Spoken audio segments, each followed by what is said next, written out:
neighborhood of Gary, Indiana. AJ, A-Dub, Marco, and Stretch. Keeping it forthright, vulnerable, and welcome back to another episodic venture of the Informally Honest Podcast. Full pod today. Full pod, all four brothers from that middle neighborhood of Gary, Indiana, and a special guest. That's right. One of the MVPs of the 07 graduating class. We got Derreka Rollins on the podcast today. Everybody, welcome Derreka. Welcome Derreka. Nice to have you. Yeah. Very Thank good to y'all see. for having me. Absolutely. Sure. Absolutely. So Derreka, I know you've been a long time listener to the podcast, which we can't thank you enough for supporting us and staying tuned into the pod. And so we're really glad to have you today. And we're just gonna pop right into it. Fellas, I don't know if y'all had y'all bag of Doritos in a while back. Drake is doing some corny shit. So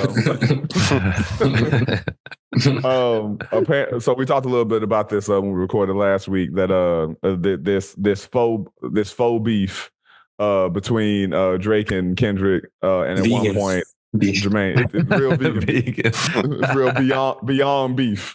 Yeah. Yeah. So there's a verse on Like That, Future, Metro Boomin, yada yada yada. Then Drake takes damn near a month to respond with Drop It Give Me 50, aka Push-Ups, which is he just released. And I gotta admit, it's a funny track. It is. He says a lot of things like, you can't be big stepping with a size 7 Size shoe. 7. Yeah, that was close. Funniest thing I've seen so far is one of the lines he said, Metro, shut your whole ass up and make some drums. And then he hired a mariachi band to make a cover of just that line. That is absolutely hilarious. Yeah, that's funny. Come in with that proper competitive spirit. That's what we like. Yeah. And so I go like, okay, all of this is funny, although I don't really give a fuck about Aubrey Graham. And so now what appears to be happening is 3-4 days after he released the record, now he's like, hey, why ain't you responded yet? Like he didn't take a month to fucking do so himself. Yeah. That's pretty funny. And so, not that y'all should have feelings about this, but what are your feelings and perspectives, Marco? I know you the special music man. Although we got all got affinities for it. Marco, you got any feelings about this? I just think the AI thing is very weak. Oh shit! Forgot to even like get context to that. Oh, I thought you. Oh, my bad. I said that before we recorded. So there's an AI thing that's happening now in that track is that he got AI verses, as in not real verses, from Snoop and Tupac, also telling Kendrick to hurry the fuck up because they are West Coast legends. Yada yada yada. It's very. I didn't even hear the AI thing though. I just heard about it. Yeah. But I think Kendrick gonna use that against him. Like he shouldn't have did that. That was a bad move. He gonna have a bar. He gonna have a bar for him for that.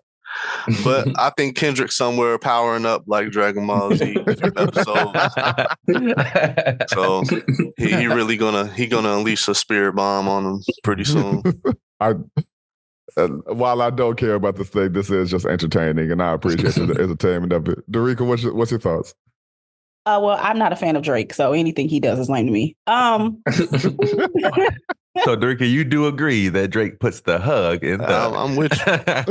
Like he is so... I don't like his voice. I don't...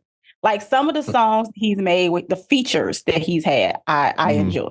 However, I cannot sit and be like, oh, I want to listen to that Drake. No, absolutely not. I hate his voice. He's like super nasally. You don't like that Fred Hammond of rap? No, absolutely not. And I just feel like it tries to be like hard or whatever. I just think about Degrassi. So I just, I'm just not a fan of him. So I haven't even heard like the actual records but I've seen like people commenting on it and stuff like that. But yeah. He was like, as soon as I get out of this wheelchair, I'm gonna be a fucking hip hop gangster. As soon as I get out this fucking wheelchair, son. As soon as I recover, I'm good. I'm on your ass. This is not bad. This is not bad. It's really not bad. I feel the same way as Derreka. Like I've never been a Drake listener. Like I never been I don't think I ever searched on YouTube like let me listen to this Drake song. But I know a lot of people are. So but you know, he a decent, I mean he knows what to do in the battle realm. So you know, he's I think that he's petty enough to win a battle. But not in the bar sense of the the public opinion. Yeah. Hey, I don't think his fans would even accept a loss, even if it was a legitimate. Because like with the Pusha T thing, you know, most people would say he probably lost that, but it had no effect. Like it didn't. Typically, a loss in beef will affect you in some way, whether it's short term or long term. Mm-hmm. But it didn't affect Drake in any. He's too big to take a loss. I think that's the funniest thing about all this. Like the new age beef involves social media, which barely has anything to do with the music itself. But social media is such a lie in itself that it focuses on like, if you're in one of these guys' camp, you're not going to believe that the other one did better no matter what. Yeah. So I'm scrolling through Facebook at this very moment, and somebody posts Kendrick. If Kendrick don't respond in 2 weeks, it's over. So, you know, that's crazy. That's a good topic to get into. Like how soon you're supposed to respond? Yes, dog. Because like at the same time, they too big. Like if they responded a month later, and if it's hot, like it'll still be relevant. Yeah, that's kind of how I feel. Like they also have lives outside of that, outside of the fucking booth. Some of them have kids. Like they have lives outside of that, man. Why the fuck do I gotta like? The issue is that we're still. It's always going to be about social media dictating it. The reason why they're putting time limits on it is because of the short attention span that anybody has in regards to these things. And if you think about it, it is kind of weird to just kind of let it simmer, like. you like walking your kid, like having to walk, and you just thinking about, damn, like it's still lingering things they said about my life, like defaming my whole being, and I'm just out here living. Like I'm gonna let it simmer just to see like what the audience response is. If the audience response is like a dud, then you ain't got to respond. But part of this could even look like if we get into, some verbal sparring, just like if we roasting each other, if I come back 2 weeks later, be like, and your mom, like you would be like, wait, hold up. Why are you still talking about that? Yeah, exactly. That's true. Yeah. That's true. That's how I'm in real life. Like if I'm with my significant other, like, and you bring up something a week or 2 weeks later, like I'm don't feel as passionate about this subject anymore as you do. For sure, man. What's that term in crime? Like when you can't prosecute because it's statute of limitations. Yeah, the statute of limitations. Yeah. They need to put that on rap battles. I guess so. Yeah. Well, let me provide a little bit of opposition. Point is voided. It's like, all right, it doesn't count anymore. Yeah, it gotta be some rules to this. If we could agree on what the statute of limitations would be for rap battle responses, what would that look like? A week. A week? Okay. Max. I was gonna say 3 weeks. Only because like literally what think about what was wrong with J. Cole's track. The beat sucks. It was called 7 Minute Drill because he wrote that shit in 7 minutes. And it wasn't 7 minutes. That's what I'm like, because you went too fast. It's like stroke game. Like, nobody's satisfied at the end of this.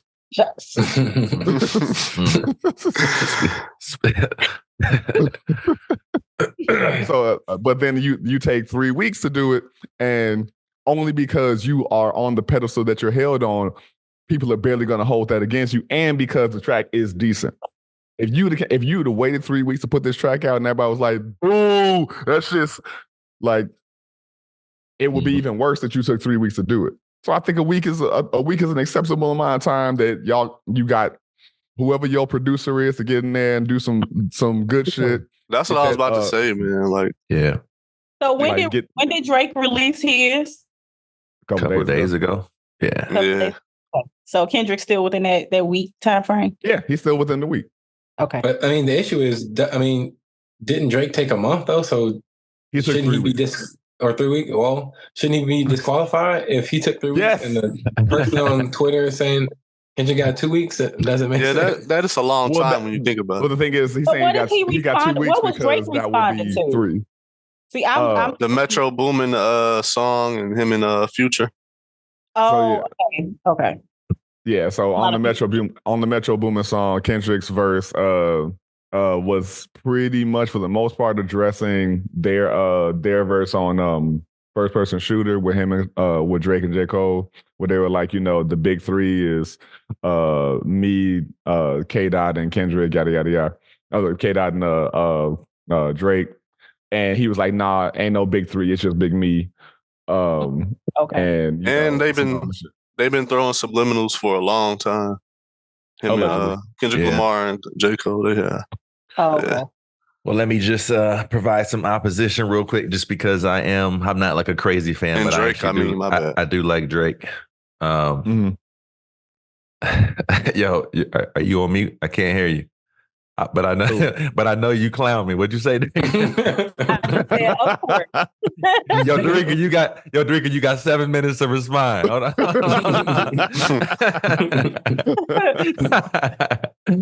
No, I mean, there's there are some joints of his that I actually would put on, but that first 50, Drop and Give Me 50 was actually pretty good. This latest shit it didn't move me a millimeter. It didn't move me at all. Thought it was mad corny. But to switch it up and throw a wrench in it, what I did just see a couple hours ago is that Chris Breezy is out here dissing Quavo. And that was actually decent. If you want to talk about someone, I'd rather hear Chris Brown rap than this latest this latest Drake diss with the AI. Brown is nice. So that's why he dissing Quavo. So that says a lot. I don't know, but I don't know the context behind their beef, but it's ruthless. Probably some baby mamas. I think it's something of a Karuchi from what I knew on the read. What? Because he mentioned that. He mentioned quite a bit about the fact that he fucked his ex while she was with Quavo. He made it very clear. Yeah. When there's R&B singers involved, there's always that.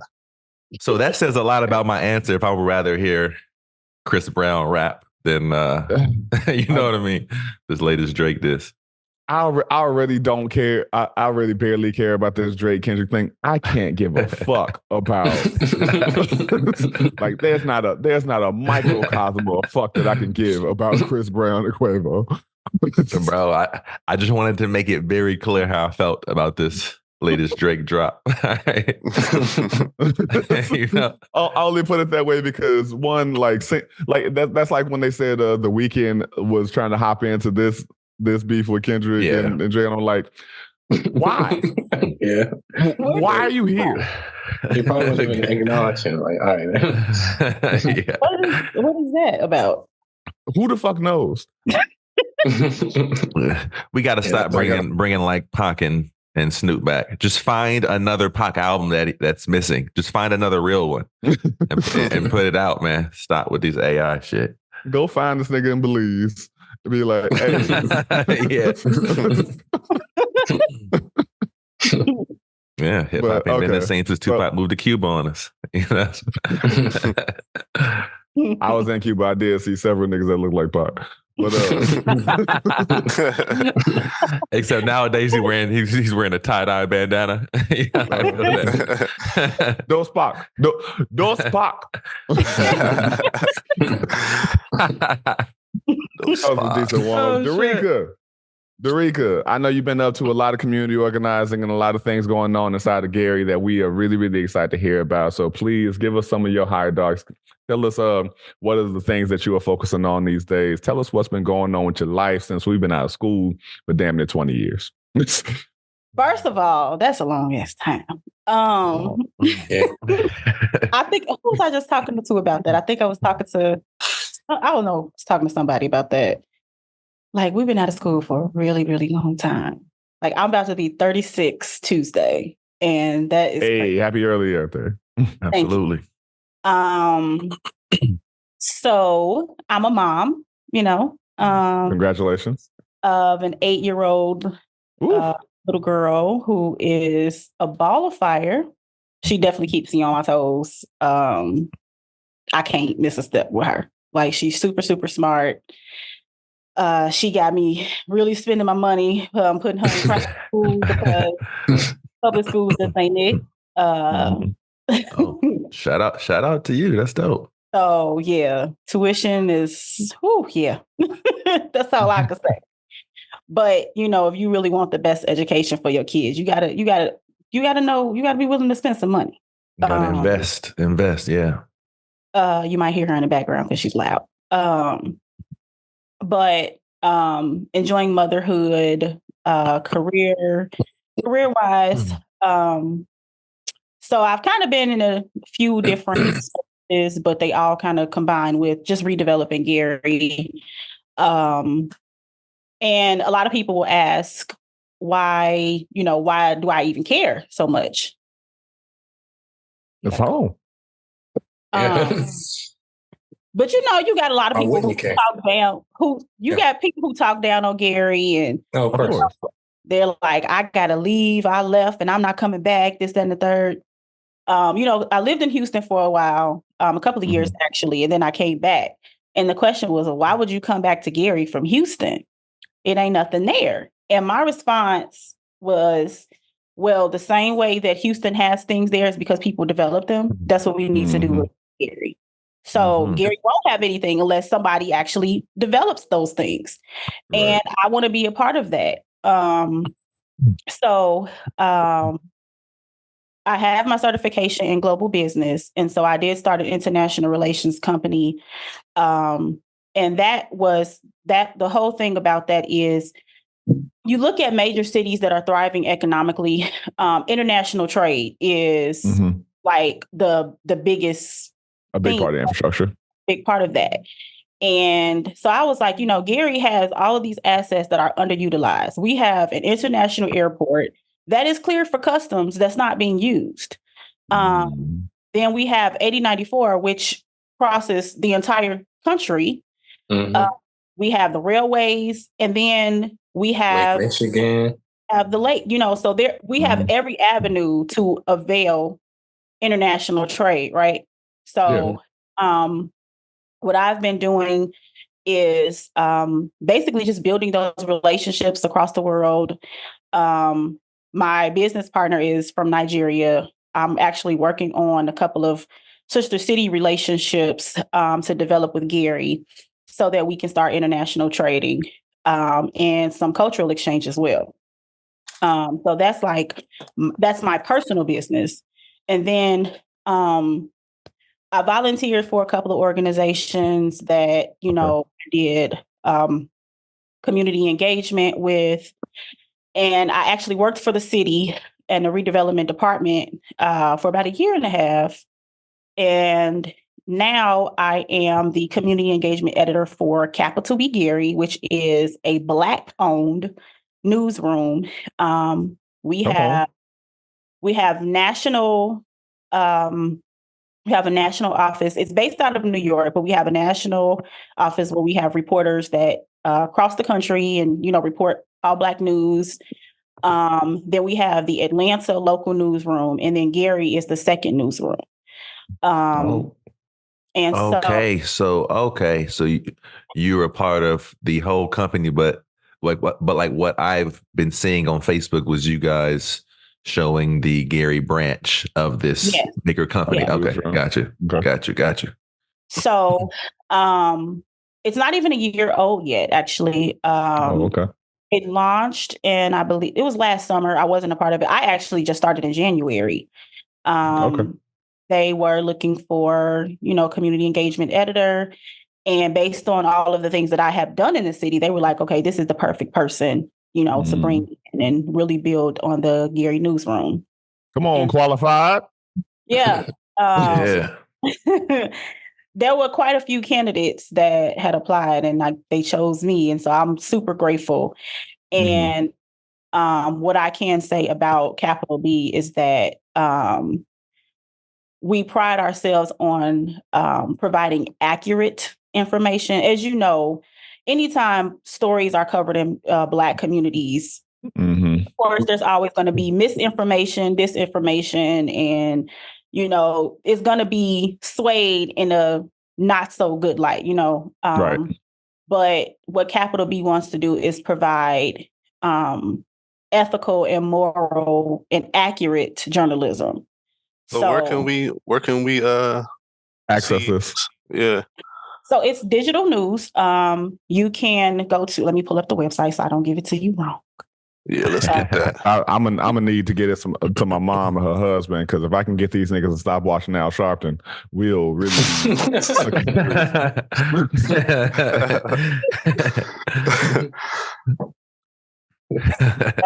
hilarious. So it's capitalbnews.org. And so you'll get the national news, you'll get, and of course, there's like drop down links where you can get Atlanta specifically and Gary specifically. And then you can also subscribe to our newsletters, where you can get the newsletters weekly when they come out. So there's there's a number of ways that you can access the information. We also have Facebook, Instagram, Twitter, X, Twitter. I don't think anybody really calls it X, but don't. So yeah, there's all there. So if you look for Gary specifically, it's Capital B Gary on Facebook, Capital B Gary on Instagram and Twitter. Or if you're just looking for Capital B, just put Capital B News and you'll be able to get that. Excellent.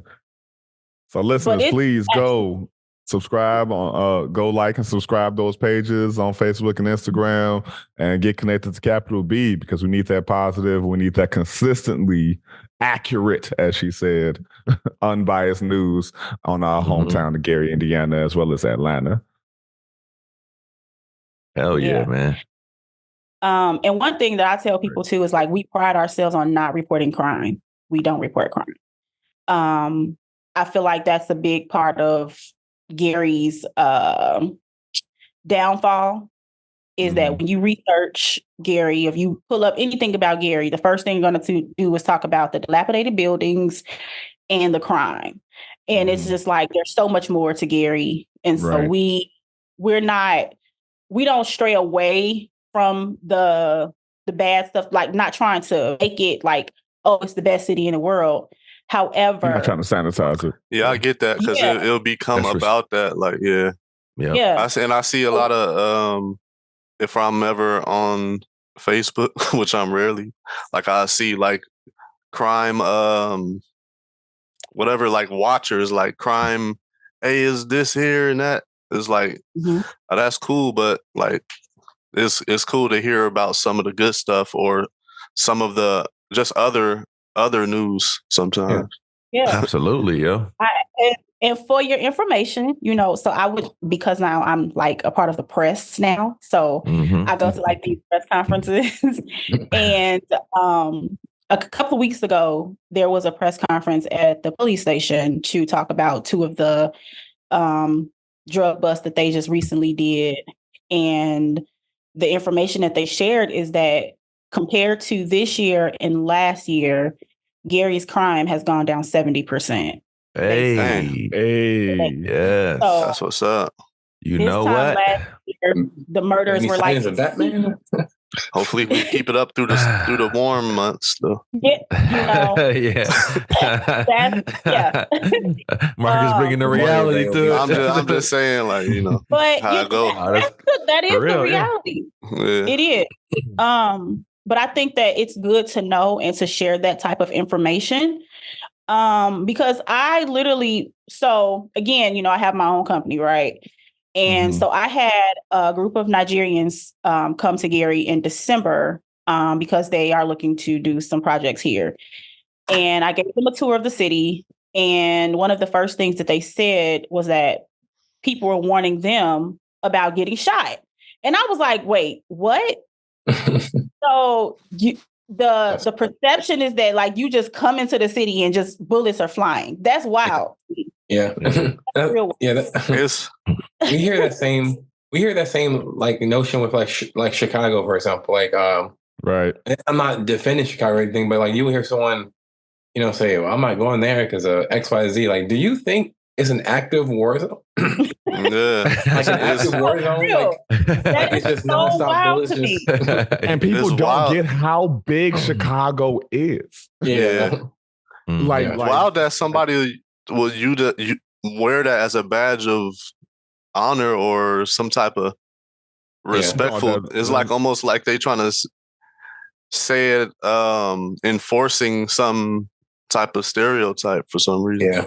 And when people do that, people say that about like, I'm from Gary. And I'm like, what does that even mean? Like, and I don't know, maybe it's because we went to Emerson, but I happen to think I've lived a pretty privileged life to not experience a lot of the things that people talk about. Like I even see online, certain lifestyles, but I genuinely say the lifestyle that you've lived determines what you've seen and what you've seen in the city. I'm sorry, I'm not just seeing people walking around with guns on their hips or, I've never seen it because that's not what I was raised around. I grew up with my grandparents. My grandfather worked at the mill and my grandmother worked for the city. Like I just did not experience that lifestyle. And I went to Emerson for Christ's sake. Like gangs and that kind of stuff was just not a part of our everyday Which is lives. in the hood. Yeah, it's in the hood, but the environment that we had. But we were in a bubble in a way. We were definitely in a bubble. Like Emerson was a bubble. Emerson was a hell of a bubble. Sure. Like to this day, people will say, "Oh yeah, I know you went to Emerson." What does that mean? Like, but no, I do get it because it's a certain way that we carry ourselves, a certain way that we articulate ourselves when we speak. Because I used to always be an asshole. Right. I used to, my bad. I didn't mean to cut you off. I used to say like when I was especially being an asshole to other people around the city, like, oh, this nigga go to Emerson. I was like, why? Because I have self-esteem. Like, what the fuck were you talking about? But no, that's actually legit though. When you think about it, like it's really what they instilled in us that other kids in the city did not get, unfortunately. And, we pride ourselves on that because, I feel like it has helped us in a number of ways. Like everybody from Emerson have gone to some sort of career field or we've done something that being at Emerson groomed us for, honestly. And whatever the career field we're in, of course, our parents had because they raised us, but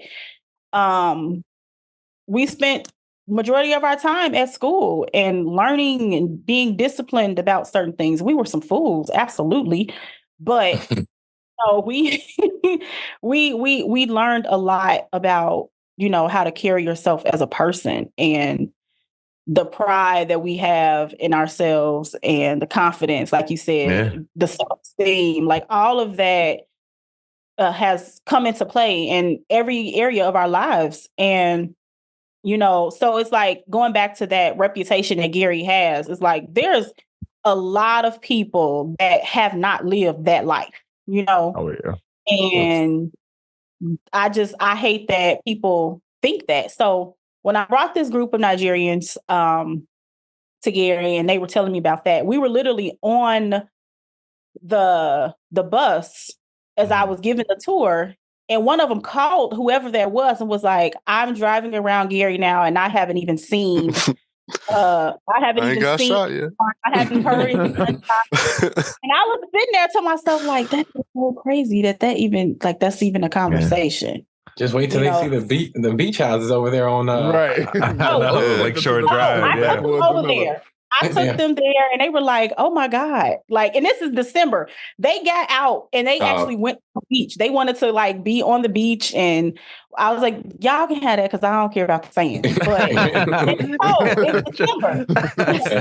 Like, you know how much it takes to get sand out of your car? Like, no, thank you. I was just not trying to do it. But it was December too, so I'm definitely not trying to go on the beach. Like, it's super cold. I mean, speak for yourself, but I feel you. I feel what you're saying. Well, I mean, yeah, I know. No, I'm just messing with you. She don't love the beach. Yeah, yo, the B in capital B definitely don't stand for beach. I know that for sure. But it does stand for balance. And in 10 years, that shit might stand for billions. So keep doing what you're doing, goddammit. We love it. Absolutely. I got a question about capital B. What I'm guessing you know like the founders of it? Yeah. So two black are they millennial from women.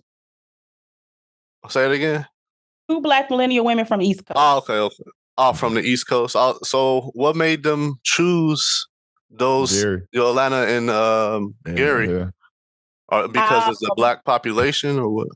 Yeah, the black population and just I guess you would call it a news desert where we don't get much black coverage. Okay, yeah. So that was the decision. That's and so yeah, Atlanta first because that's like the biggest population. Yeah, the Mecca. Like 700,000 people. That's so many people. I just thinking about it makes me exhausted. And not that Gary don't deserve it. I thank you for asking that question, Marcus, because I was wondering, and I find it really fascinating that of all the black towns in the country, they would choose Gary in particular. Because when I think about like a New Orleans or DC. a DC, you know, that get called things like, you know, New Orleans was for the longest time before Katrina recognized as the most African city stateside. Or DC was a former chocolate city before every nigga in the world started moving to Atlanta.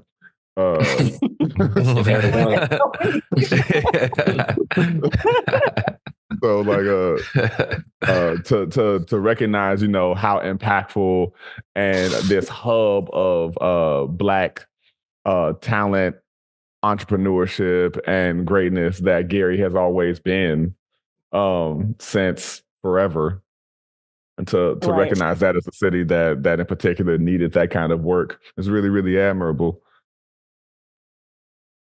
Agreed. Yeah, ditto. I got a question, Derreka. Have you been able to do different I don't know, town hall meetings or outreach opportunities to like let outside of social media to like let folks know in person if they come to like talk about capital B and just talk about things that are going on, like shedding the light in other ways for those who don't know much about capital B or who aren't able to kind of view it online? Yes, actually. We are that's actually a big part of my job description is to like host events like that outside of the actual digital space. Yeah. So we had an event in February that had a really great turnout. And then we're actually having on the 26th a candidate mixer for the local candidates that are running for like county and state positions. And we're partnering with an organization called Black. That's also here in Gary.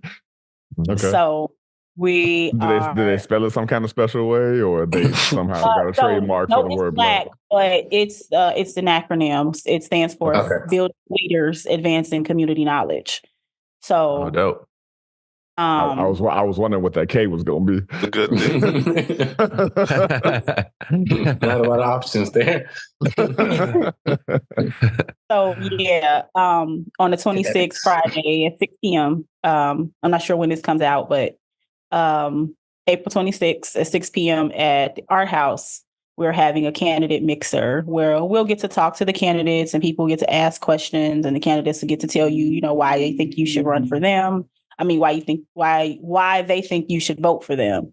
And So we're actually planning some other events later on in the year, and I'll keep you all posted. So I don't know if you would share those things like within your episodes or whatever. Or maybe we could talk certainly offline. can. Yeah, we could talk offline about it, but whatever information you want to provide, we can definitely find ways to get it out there. It is likely that this episode will come out after the 26th, but that's fine. Yeah. People will know about it and they can look it up. Exactly. Absolutely, man. That's why I asked that question, because at least, I remember before I moved, a lot of I went to a couple of different like meetings for whatever reason. And a lot of times it just with my aunt, but it just seemed like there wasn't big turnouts a lot. And a lot of that is because folks just didn't know what was going on or didn't know how to get the information, because not everybody was informed digitally, So that's like you just seem like the perfect person for the outreach, Yeah, that's something that I noticed just within my career over the last 8 years. A lot of people are misinformed. They don't know, what's actually happening in the city. So y'all not really active on Facebook, but I use Facebook for a lot of my engagement with people and like sharing information. And just from that alone, like people have started to get involved in certain community organizations and things like that because of the stuff that I shared online. When I first started in 2015,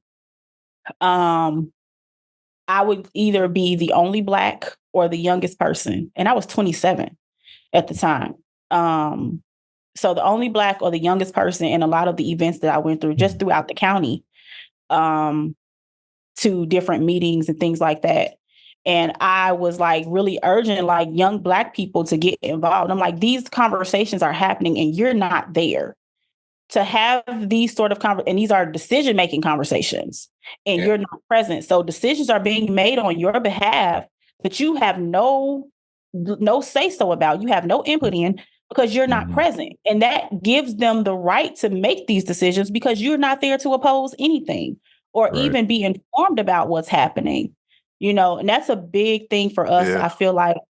And just even going into like the voting thing. That's a big topic when it comes to Black people, because a lot of Black people feel like, their votes don't matter. They don't want to vote. They feel like, if they vote somebody, that person is not going to have their best interest at heart anyway. And that starts from the local level to the state level to the national level. And I tell people all the time, like, I hate the conversation of, well, these people died for you to do this. That's not going to get nobody to go vote. That's not going to get anybody to vote. I'll tell you right now, plenty of niggas died for me to read, and I still ain't picked up a book. It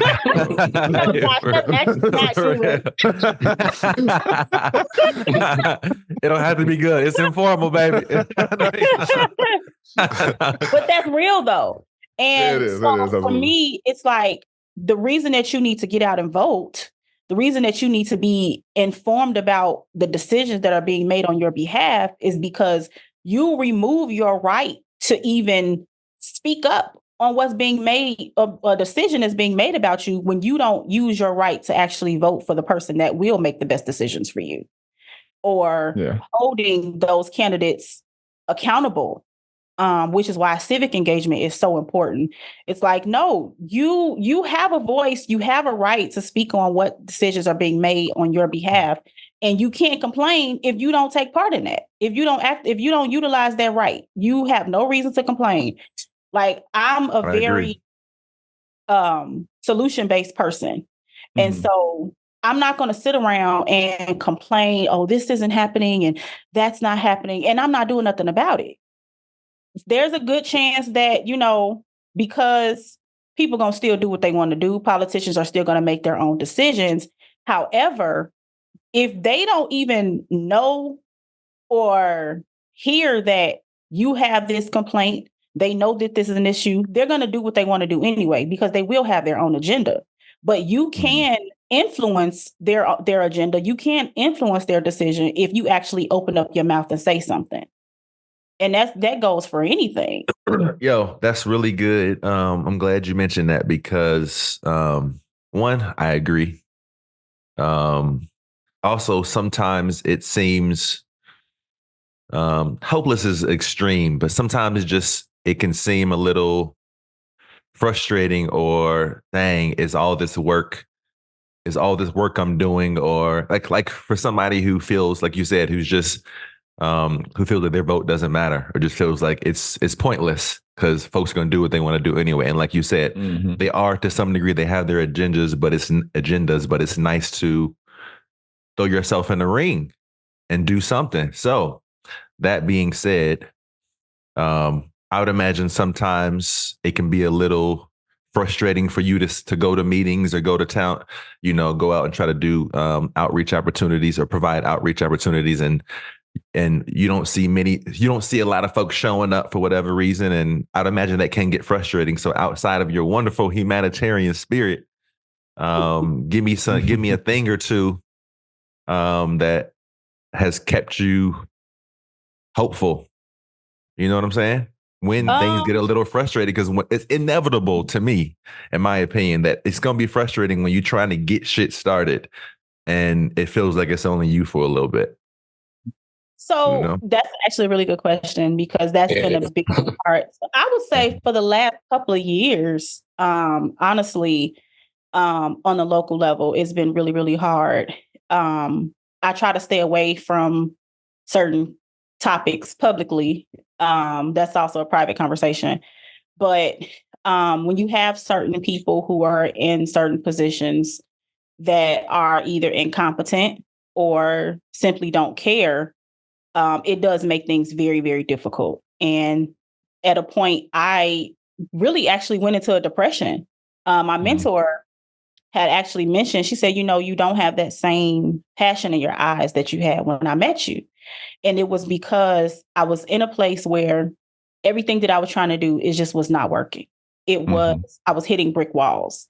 I'm going to City Hall. I'm talking to the administration, the previous administration, not the current, but the previous administration. I'm talking to them. I'm bringing people that have ideas and ways to invest into the city, and I'm not getting anything back. It was really, really, really difficult for me. And I felt the reason that it impacted me the way that it did, because this is also my purpose. This is a part of my purpose. And if you're operating in your purpose and you're not getting anything, you're not succeeding, and you're not reaching those goals, it can become very devastating and really depressing. Because now I'm feeling like, what if this is my purpose in life? What am I doing now? So for a minute, I was kind of lost. I was stuck. But again, I am reminded of my purpose. I don't know if any of you are Christian, but I am. I am a faithful follower of Jesus Christ. And, oftentimes I pray and I'm fasting. And during that time where things were just like not moving, I prayed and I fasted a lot. Okay. And I was reminded of my purpose and to not give up, to not quit. And so because of that, I kept going until I saw something. And shout out to our current mayor, Eddie Melton, who was the senator. He is one of those people that I really believe that is going to, like, no one person can do it. It really does take a community of people. Right. But I do believe that he has what it takes to really move Gary in a different direction. And he's already starting to do that. And he's only been in for 100 days, Okay. He just hit his first 100. Yeah. He started January 1st. So yeah. Okay. Yeah. And I think that he's made some impact already. Like, if you just look online, you'll see different people in different neighborhoods doing cleanups and stuff. That was inspired by his administration. I think every district is doing it now. Oh, that is okay. That's wonderful. Let me just interject really quick, because that's some shit I used to be a part of, and they were so small scale back then. The fact that he's encouraging folks and getting that to be a thing in many different districts is so wonderful to see. Because one of the things people would do, we all know this, come from outside of Gary, come to the beach, trash it and leave, and then complain about how dirty or whatever Gary is on some bullshit. So it's so wonderful to see stuff like that because, I mean, that's one of the wonders of the city. Everybody utilizes that shit. I mean, come on, that's wonderful. I want to say shout out to to the ex-senator, the new mayor. I saw a couple of videos I think you guys had on the Capital B website. Yeah, with him, I think that's how I was introduced. Yeah. I don't like his outfits, but that's not important. You know what I'm saying? I do. But I do. He has wonderful energy, yo. I feel like he's breathing in some new life. So it felt good just to see from afar. That one thing you said, though. Yeah. No, I was just going to like go off of what Aaron said about people trashing, but more like the beaches is important. But one thing people do, like down like abandoned roads and roads that nobody go down, people go dump their old couches and stuff. And that goes on a lot.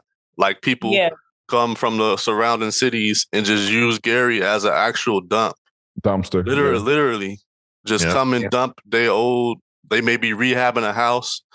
They just go down a road that don't seem like nobody's on and just dump it. And it's crazy. Like they use the city as a dump. Because those fines aren't going to be as reinforced there. Yeah. And that the fines, and also just because nobody going to see them. It's not something that has been, not even just the fines, but just the state of the city within itself. If we are not priding ourselves on keeping our communities clean, how are we going to influence somebody else to keep our communities clean? We have to set that example. We have to set that standard. And that's just not a politician or the administration. That's literally a community effort. We have a responsibility as well. And that's one of the things that I often talk about too, is you can say like Gary's so politically driven that everybody looks to the politicians for everything. And it's like, no, you as a citizen, you can do it. Have a responsibility. You have a responsibility to keep your block clean. You see trash on your block, pick it up. Like it's really that simple. But a lot of people don't look at it that way. They want to say, oh, the city's not keeping they're not keeping the city clean. They're not coming to send people by to pick up the trash. You go pick it up. If it's in your reach, you can simply pick it up and put it in the trash. If you don't want to touch it with somebody else, go get some gloves or something, or get a plastic. We all got plastic bags. We got a drawer full of plastic bags that we got. Plastic blacks. Plastic bag. Go to the store and get some plastic blacks. And pick it up. Go pick it up. It's really, they can't say they don't have that drawer, like you said. Right. Every black person has that drawer of grocery bags from a bag of bags. Yeah, literally. Honestly, under the counter somewhere. Yo, this closet has my fucking bags in it right now, literally right behind me. That's hilarious. I even got paper bags. Right. Same. So there's never an excuse why you can't just pick up trash. So I just feel like just a big part of what I do, and this is just outside of like my career, just my everyday life is how am I going to contribute to my city? This is where I was born and raised, and this is where I'm raising my child. So I have a responsibility to make sure that where I'm raising my child is a good place to live. And, so. Absolutely, yeah. Yeah. Completely real and valid. Thank you so much for sharing all of that. That's great information to have, because even though I visit periodically to go see my mom out in Miller and whatnot, I have virtually no clue of what's going on in Gary. It's people that live here that still have no clue what's going on. So, that's really encouraging to be able to find out those things. I remember during the mayoral election talking to my mother's husband about it all, because like Spence was running and a bunch of other people, and just hearing their perspectives and opinions on the people. They didn't particularly mention Eddie, but they were kind of clear he was going to win. Yeah. Yeah, I agree. Because it was between him and the previous administration, and nobody was really pleased with the previous administration. Yeah. And I'll just leave that for there. That. However, what I will say is that with Eddie Melton, I've developed a personal relationship over the last few years. And just from even our, one-on-one conversations, like he's literally been the same person. He's, from what I know and what I've experienced with him, he has not switched up anything. He has been the same. And he was born and raised in Gary. Graduated from Horseman. Okay. He went to college and came back. He didn't go anywhere else after he left college. So he went to college and came back, and he's serving the city ever since. So people like that who have that drive and that passion for the city, and then just the things that he did downstate. I remember people asking, like, well, why would you demote yourself from the Senate to the mayor? And I knew, because it just makes sense to me. It's like you've developed all of these relationships. You've made your mark in the Senate downstate. You bring all of that to the city. That makes it easier for things to get done in the city downstate because you already have those relationships. So when it comes, tell me about. I'm sorry to interrupt you slightly. Tell me how you feel about this perspective.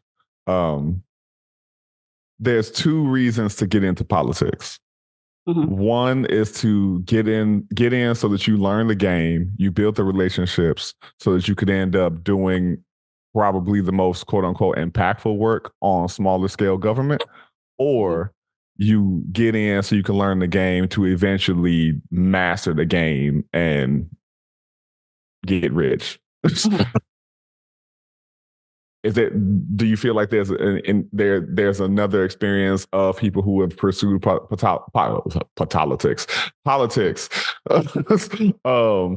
that you've been exposed to inside of how you've been working in more government role? I don't know if that necessarily means that you've been interacting with these people at all, or that you even heard stories of it, or that you have the perspective on it when looking at local up to federal.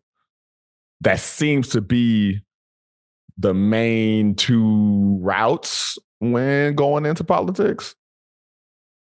So I would say that you're correct. I would say a lot of people are looking for the money, but if we're going to really be honest, it ain't no money in government.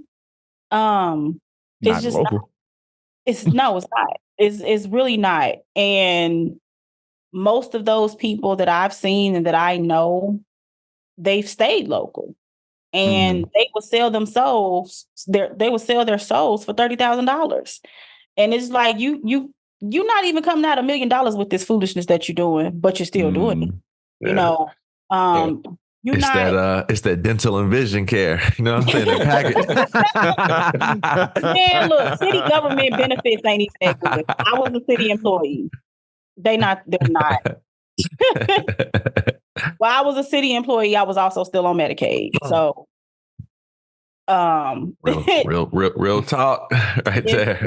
And that's just the truth of the matter. Like, I hope I don't get no flack for this. Well, I don't care because ain't none of them paying my bills. However, I will say that. Yo, you got your own business. Yo, you on your Lil Wayne shit. You on your Amelie real soon. You working till I have a 9 to 5 and my own business. You know what I'm saying? So you good. You good. But I think that, to your point, Josh, that's pretty accurate. And you can kind of like tell who's who.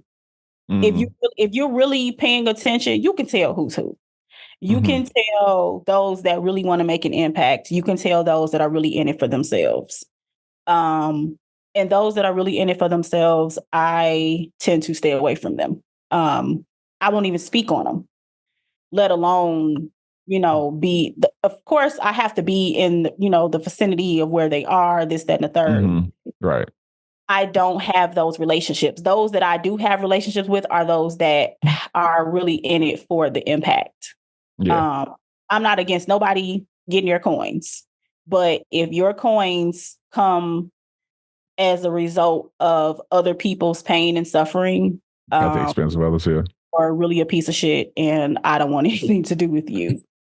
Put it on a shirt.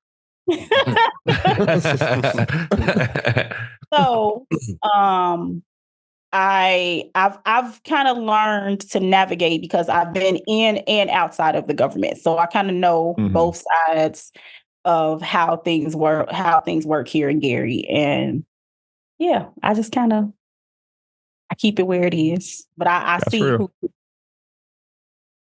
So, you survey, you survey, and then you go, okay, that's a connection I want to make. That one I'm gonna leave over there.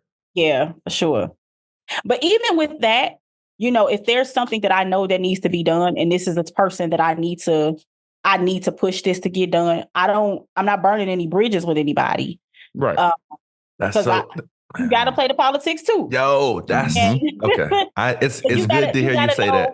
You got to know how to finesse, and you got to know how to maneuver. In a room full of vultures. Yeah. Like Jay said. I mean, it's true. It sucks that at some point you're going to have to work with people you don't like, but it's a possibility of getting something real or good done. Because that's everything. Yeah. Sure. So if I keep my focus on the main thing, my personal feelings or whatever have no place in what it is that I need to accomplish. I'm not compromising myself or anybody else. But I know how to play the game. I know how to finesse and, maneuver through things with moral and ethics. You have to, you got to keep that at the forefront of everything. I'm not doing none strange for a piece of change. I'm not. Not for Gary. Doing it. Yeah. Yo. How deep is your love for the city? How deep is your love for the city? I'm not doing anything like Come on, Drew Hill. She can play the game, y'all. Do it for the G. Top 5 Monopoly players in the world. She can play the game and she ain't on no bullshit. Right? Yeah, I'm not going to do anything that goes against my personal morals and ethics. However, I do know that there are certain people that are needed to do certain things. And so I don't burn those bridges, but I see you there. Well, you know some people who know some people, basically. Yeah. And that's great that you got the lane that you can, you know how to maneuver in the ways that you need to. And it's no slight of disrespect to anybody out there that's like, hey, clap these cheeks so we can get some free lunch for these kids. Yeah. It's all about clapping those cheeks for the free lunch, but there is a movie called Players Club where Diamond had to do what she did, so she Exactly. All right, so before we wrap this up, and this wonderful conversation with Ms. Rollins, if there's anything that you could, trying to find the right way to phrase this, when you look back on the career that you've had and the career that you hope you'll fully cultivate, when you look back on your life and you've retired, what's the main thing that you want to know that you accomplished or did, or that you could say about yourself? Whatever's the most concise way to say that. That I could say about myself. Like your impact inside of all this, of the work that you did. That with everything that I have experienced, with everything that I've succeeded in, people's lives were positively changed. But as a result of that, I still remain true to myself and my purpose. And that I did not do anything that goes against my core values. So, yeah. Goddamn right. Hey, real quick, tell us about the sister city thing real quick. Okay. What do you want to know specifically? Like what? So I see that Gary has a sister city in China, Fujian. Is that what you're talking about? No. There wasn't a city. That wasn't supposed to be leaked until a month from now, Marcus. That's actually old and nothing has been done with it. Do you see another sister city there? Nah. No. So they removed it. Okay. Do you have a favorite sister city that you particularly like doing business with? So initially in 1991, just to give you some history, in 1991, Gary developed a sister city relationship with Lagos, Nigeria. Oh, okay. They might have removed it now because it's been inactive. But that's actually one of the things that I have been pushing to reactivate that sister city relationship. We're a predominantly Black city. We don't need anything from China. We need something from for people who look like us. You know, that's also something that I believe in too, is that economically, we have the money globally to feed ourselves and our communities. And if you're going to trade with anybody, if you're going to build relationships with anybody, and it should be people like you that look like yourself. I mean, of course, okay, China has all of these, you know. They was trying to get our steel. That's what they was doing. Yeah, I'm sure that's what it was. You know, China and other countries, you know, they have like these futuristic things and, you know, it's cool. But I feel like for the culture, for the economy of Black people, the diaspora, we need to be able to build those relationships with each other. And Pan-Africanism. Pan-Africanism. Yes, absolutely. It can be done. And I'm not opposed to other countries and other parts of the world. However, I do specifically, because Gary is predominantly Black, I wanted to stay that way. But it doesn't have to be where, you know, we're the lowest on the totem pole. We can thrive as Black people by connecting with other Black people across the world. So absolutely. I've worked with people in the Caribbean. I've worked with people in Latin America, still within the diaspora. And how do you deal with language barriers? So I use my Google Translate if they are like non-English speaking, but for the most part, they do have some English speaking people. That's usually how I work. Word. Well, thank you for all the education you provided me. I can't speak for the other three brothers on this podcast, but any brain cells I might lose later on to celebrating today's fake holiday. Oh yeah, you've built back up. I say that like I talk it often. I really don't. It is for me. Oh my gosh. I didn't even realize it either. Just funny to say. But all right, fellas and milady, do you have any last thoughts before we get out of here? I just want to say, like, I just love what you all are doing. I probably commented on a number of videos saying that, and please keep doing it. I love what you all are doing. I love to see how strong your friendship has been over the last 20 plus years. And seeing that you've taken your friendship and you've, you know, made something into it, you know, so what people see is literally who y'all are. Like, these are conversations that you have off camera as well. Even though we're well into our adult years and I see the maturity, each one of you, I recognize that who you are is literally who you were then. Like, you're still true to yourselves, and life and nothing has changed you. And I just absolutely love that for each one of y'all, and to see that y'all are doing it together it's a blessing to see. So yeah, that's all I got to say. Well, damn. Appreciate that. Thank you. I ain't had pastries as sweet as that was. Well, I just got two things, man. One, it was a breath of fresh air to have you on, you know, and one, just to see what you're doing, but to have you on and learn a lot. It was a breath of fresh air, for real. And two, you want to be our outreach officer? for the pod. You want to do some outreach for us? Yeah, I could definitely. We could talk about some things offline. I think we could probably. Yeah, she's like, yo, we'll talk about salaries offline. But this will be volunteer work. No, I'm cool with volunteer. How deep is your love for the cast? No, I would not even charge y'all for nothing for real. It's something that y'all really want me to do for sure. You're so sweet. AJ, Marco, you got anything? Nah, man. Just thank you for coming on. I got Capital B locked in. Yeah. I'm glad you doing the work that you do. That's all I got. Thank you, Marcus. It's good to hear from you. Yeah. Definitely. For sure.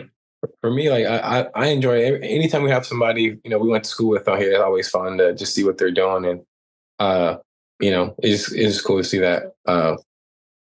And if y'all ever need some like photography, video type of stuff, definitely hit me up, because me and Kirsten, we still do that here and there. So we actually have inquired about some local freelance photographers. So nice. That'd be great. You got your number if it hasn't changed. Yeah, yeah, I'm not gonna say it. That's his alleged number. That's allegedly his number. Out here getting himself a job, about to give his number to the internet.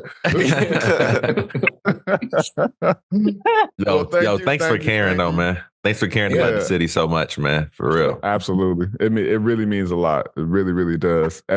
Since I stopped working at Westside, my time in Gary has been minimal. But when I hear stuff like this happening for the city, it really, really means the world, because it's a pavement that got too much of our blood, sweat, and tears in it.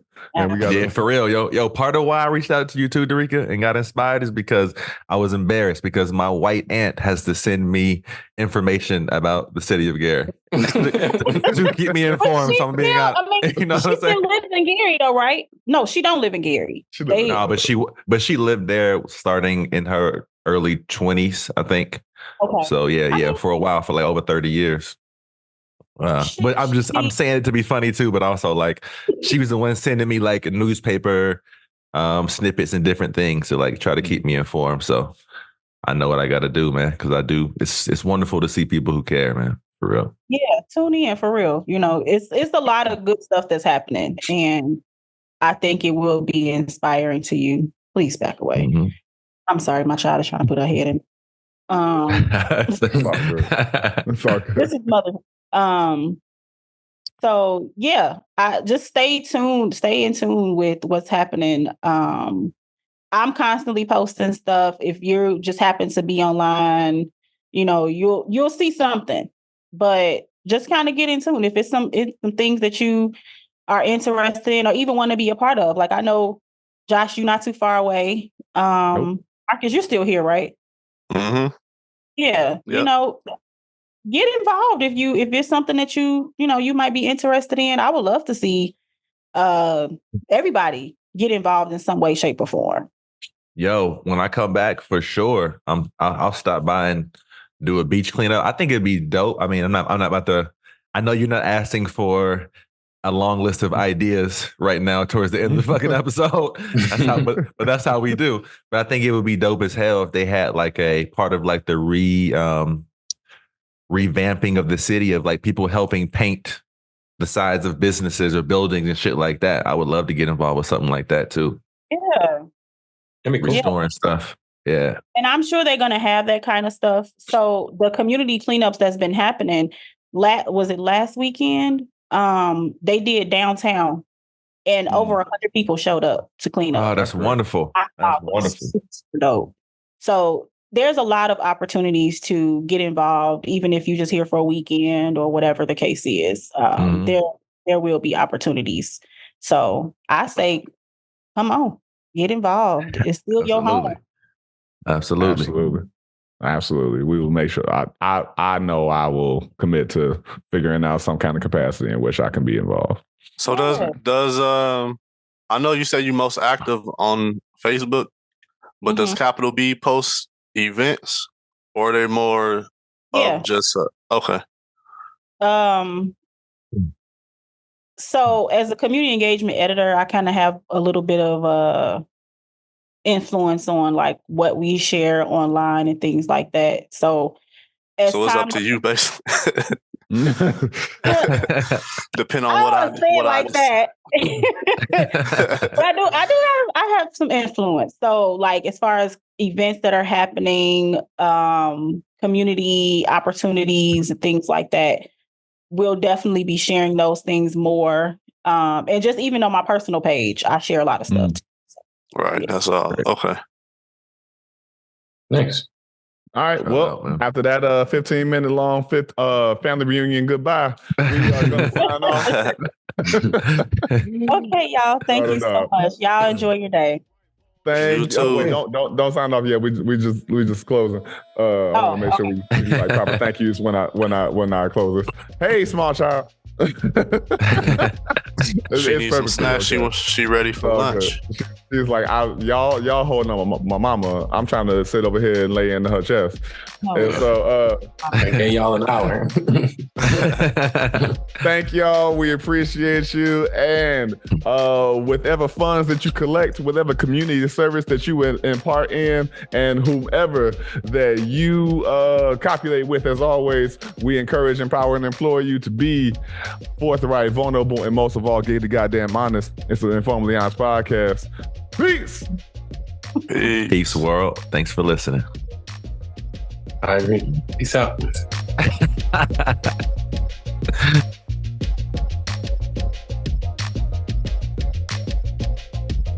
Four brothers from the Miller neighborhood of Gary, Indiana. Four brothers from the Miller neighborhood of Gary, Indiana.